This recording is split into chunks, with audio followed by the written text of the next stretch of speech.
Welcome to the Explainer. Today, we're diving into a profoundly moving piece of history, centered around a core theme, the true strength of will. We're going to be looking at the life of Liu Qian Ren, a woman whose journey spanned an entire century of absolute turbulence, shifting regimes, and profound spiritual transformation. We're going to explore how sheer, unshakable conviction allowed her to navigate literally everything, from childhood espionage to forced exile, all the way to an awe-inspiring spiritual legacy. Okay, let's dive right into this. I want you to picture a tense, incredibly dangerous night in the city of Chengdu. The year is 1911. Revolution is brewing, right? And the authorities are cracking down hard. The streets are heavily guarded, and an urgent, secret message absolutely needs to get past military checkpoints to coordinate a rebellion. The revolutionary leader, a man known as Iron Bridge, turns to a messenger he hopes the guards won't even look twice at. That messenger is his own daughter, Liu Qian Ren, and she is just 7 years old. To truly grasp the magnitude of her life, we really have to map out the sweeping historical era she lived through. Her journey begins in the chaotic 1911 revolution in Chengdu. From there, she survives the deadly crossfire of the Chinese Civil War in the 1940s, endures decades of strict martial law in Taiwan starting in the 1950s, and, remarkably, launches a global mission in Los Angeles well into the 1990s. Section 1. A Child of the Revolution. The Forging of a Resolute Heart in Early 20th Century Sichuan. So, Liu Qian Ren was born in 1900. Her father, Liu Chunchu, was a key military advisor and actually a right-hand man to Sun Yat-sen, the founding father of the Republic of China. Growing up in a household completely steeped in revolutionary fervor, fearless sacrifice wasn't just some abstract concept for her. It was the daily reality that deeply forged her resolute heart. Remember that tense night in Chengdu we just talked about, when her father handed her the secret messages stitched right into her padded jacket? He asked her if she could be a little Qiu Jin. He was referencing the famous, fiercely brave Chinese revolutionary heroine who actually gave her life for liberation. Well, 7-year-old Liu didn't even flinch. She stepped right out into the dark, establishing a lifelong pattern of absolute, unshakable bravery. Section 2, The Awakening of Faith. From high society to spiritual devotion. That early courage definitely served her well as she grew up. By her 20s, she had broken through traditional barriers to become highly educated, serving as the principal of the successful Shude Elementary School. But her life took a really sharp pivot due to a profound promise. You see, her mother, a devout vegetarian and spiritual practitioner, fell gravely ill. Seeing her siblings hesitate, Liu promised her dying mother that she would carry on her spiritual path, a vow she kept for the next 75 years. And this brilliantly illustrates the radical transformation she underwent.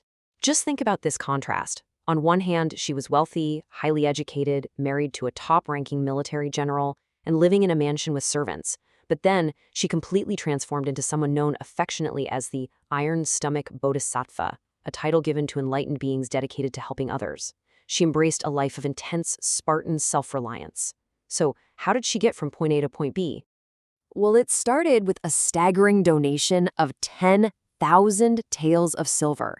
A couple she had supported financially kept inviting her to receive the Tao, the spiritual path. Confident and, honestly, a bit stubborn, Liu demanded that their spiritual master, the legendary monk Ji Gong, appear to her first. Miraculously, one night, she experienced a profound vision of him. The very next day, completely transformed, she went to the temple and immediately pledged 10,000 taels of silver to build a sanctuary. That was an absolute fortune at the time. But her financial donation was really just the beginning. The real shift was internal. After a spiritual master gently reminded her that cultivators of the path shouldn't rely on others to serve them, Liu dropped her wealthy habits practically overnight.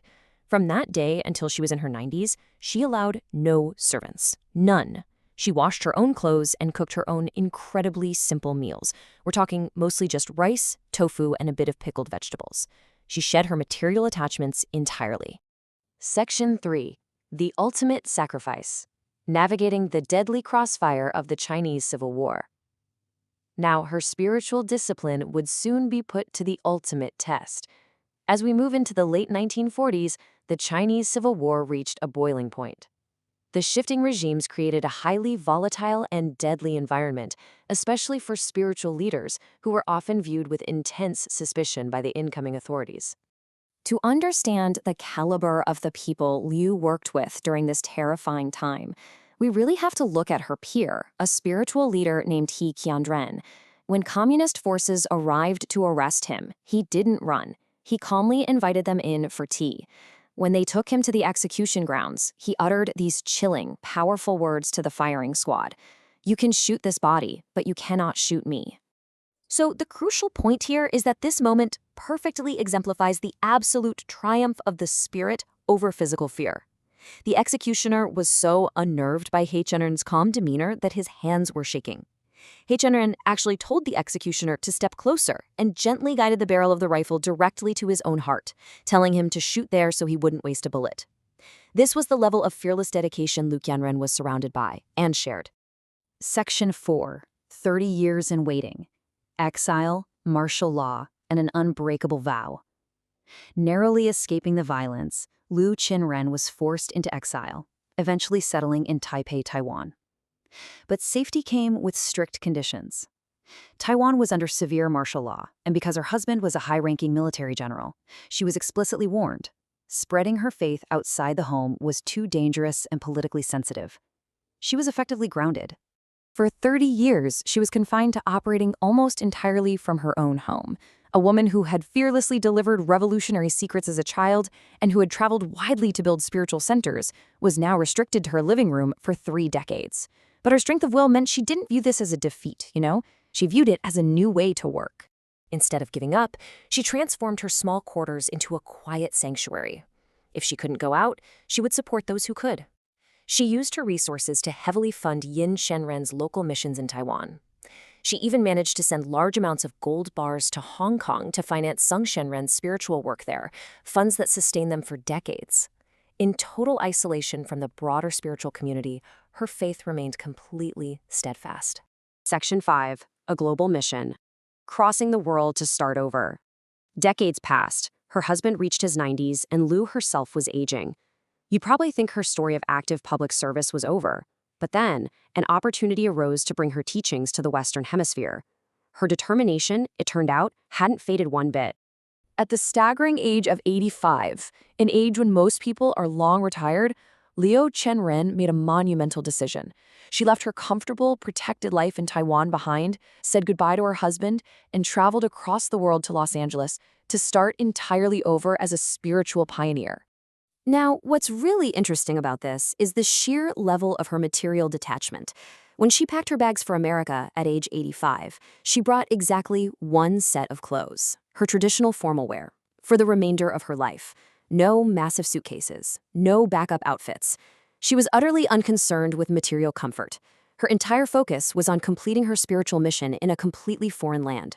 In Los Angeles, she lived in a tiny 100-square-foot room, and there's this fascinating anecdote from 1992 when a massive earthquake severely damaged the city and the temple building she stayed in. Followers rushed to her room expecting the worst. They found her calmly praying. Not a single item in her room was out of place. She casually mentioned that right before the quake, she saw 4 towering figures enter her room. Whatever one believes, her absolute tranquility in the face of disaster was undeniable. Section 6. The Power of Will. The final days and lasting legacy of Liu Qian Ren. The physical toll of her lifelong dedication, waking up in the middle of the night to pray for others, eating sparingly, constantly working, finally caught up with her in 1994 when she collapsed during her morning prayers. The doctors said she wouldn't wake up, that her body had simply reached its absolute end. Yet, miraculously, she survived in a state of complete paralysis for 136 days. Medical professionals were entirely baffled as to how a woman in her mid-90s could sustain life for that long under those conditions. Let's move to see how this builds into the ultimate expression of her character. According to the spiritual tradition she followed and messages later received by her followers, she didn't linger out of fear of death. She consciously chose to use whatever energy she had left to endure those 136 days of paralysis, offering her own physical suffering as a way to take on the karmic burdens of others. She was giving right up to her very last breath. When she finally let go and passed away, her cremation left her followers with a stunning visual reality. Among her ashes were hundreds of brilliantly colorful, indestructible relics known as sarira. In her tradition, these relics are the ultimate physical proof of a lifetime of pure inner discipline, deep compassion, and an entirely unselfish heart. Liu Qian Ren's story, from a 7-year-old rebel messenger in Sichuan to a 94-year-old spiritual pioneer in Los Angeles, is an absolute masterclass in resilience. It leaves us with a profound question. If faced with a century of historical turmoil, exile, and adversity, what would your strength of will look like? Thank you so much for exploring this incredible life with me today on The Explainer. Keep learning, keep reflecting, and I'll see you next time.